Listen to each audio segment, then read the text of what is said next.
Hey back to Better Healthers. In honor of Earth Day, which is this Monday, April 22nd, we thought that in addition to encouraging you all to eat something green every day for better health, we would also try to encourage you to live a little greener for better health as well.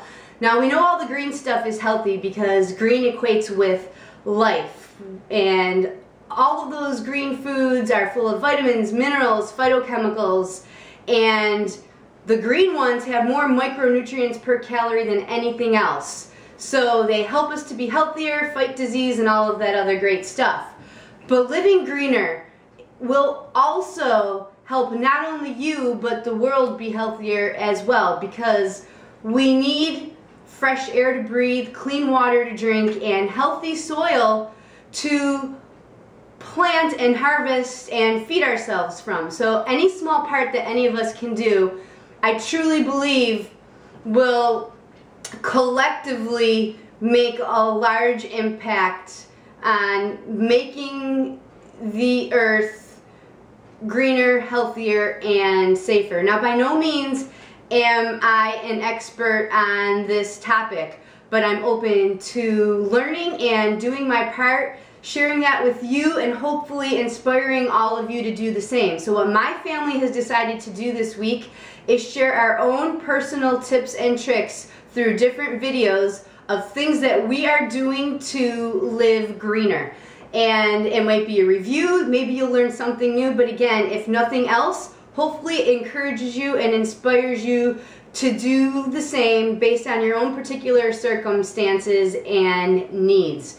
So stay tuned throughout the week for different tips and tricks from us. But the first one that we are going to share today, which is something that we've talked about time and time again in the past, is adopting more of a whole food plant-based diet. Now, I do need to say we're not vegetarian or vegan in our household, but over the last year we've significantly reduced our daily consumption of meat, milk, and dairy. And in fact, there's even a few days a week where we are completely meat-free. So we are decreasing our consumption and reliance on meat for the nutrients that we get. And some of you might be wondering why. Again, I'm no expert, so what did I do? I went to Google and I put in meat production and the environment, and it was completely shocking, all the different things that popped up, from the United Nations to PETA, Greenpeace, the EPA.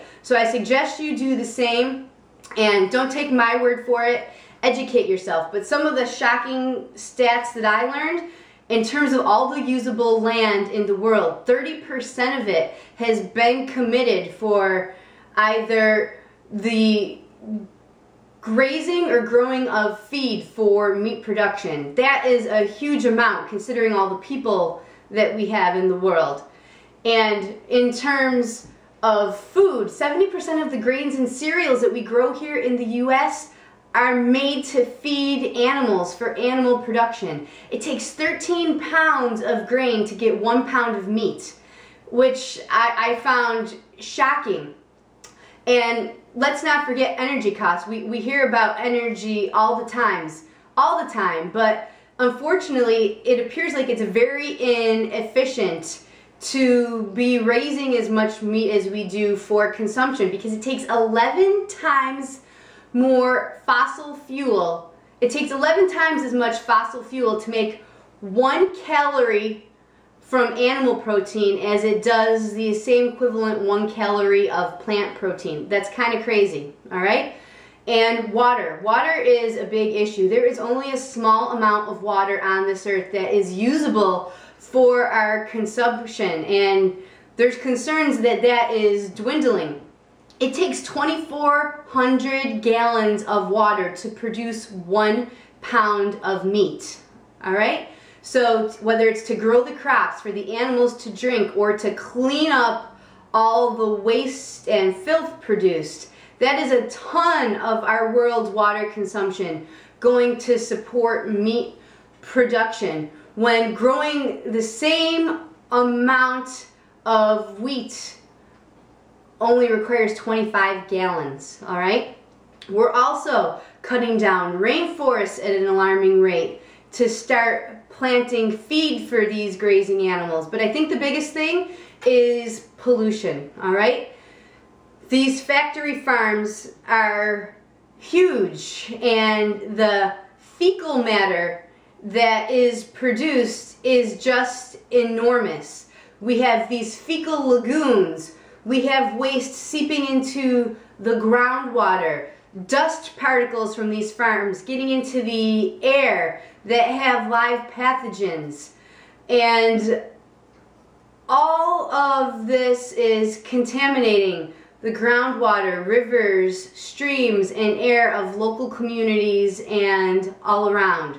So educate yourself on shifting to more of a plant-based diet and truly start to learn and understand the effects of the meat production and the acceleration of it and how it has affected the earth and the environment. So stay tuned throughout the week. We're going to share our great tips with you, and hopefully we do these things not only on Earth Day, but we start incorporating some of these better habits for life to not only make ourselves healthier, but to make the world we live in healthier and more environmentally friendly place to live and be. So stay tuned, and please comment, share your thoughts, feedbacks, ideas, links, videos in the comments below. We need and want to hear back from you. This is an important topic,